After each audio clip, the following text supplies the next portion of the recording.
Yeah, it's actually conveniently located right next to Revel. We're sharing space right now producing out of Guelph with Tarek. It's our first year, so we just launched, and hopefully moving into our own space sometime soon. What ciders are you sampling today? So we have quite a selection today. We have an iced tea cider, we have a kombucha dry hop cider, we have a rosehip hibiscus cider, and we have a charred jalapeno and pineapple cider.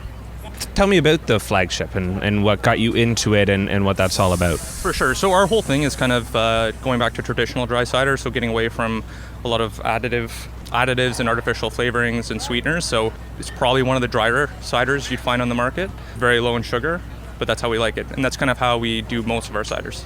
What's been your biggest challenge in 2017 so far? I think it's just a learning curve of getting into the industry and kind of keeping up with demand. That's, we still work our regular jobs, so it's kind of a second passion that we've been pursuing, and it's just kind of balancing those two things and keeping up with demand, I think. Do you have a fun little story that would make us smile? The one that comes to mind, he's not here yet, is the first cider I ever made years ago. I had no way of measuring the alcohol content, and it turned out to be, I think we figured around 14%.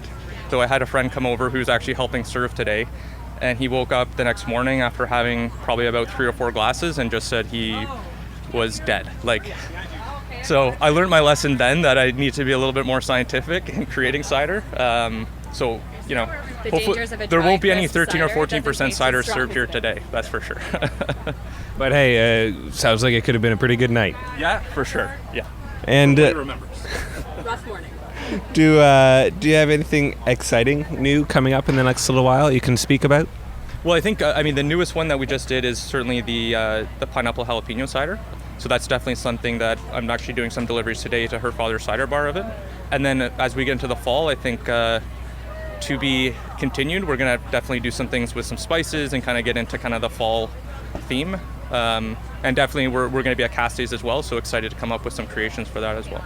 Well, we'll see you at Cast Days, and best of luck for the time here. It looks like it's starting to get busy, and there's already a lineup, and we're not even open, so good luck. Cheers, thanks.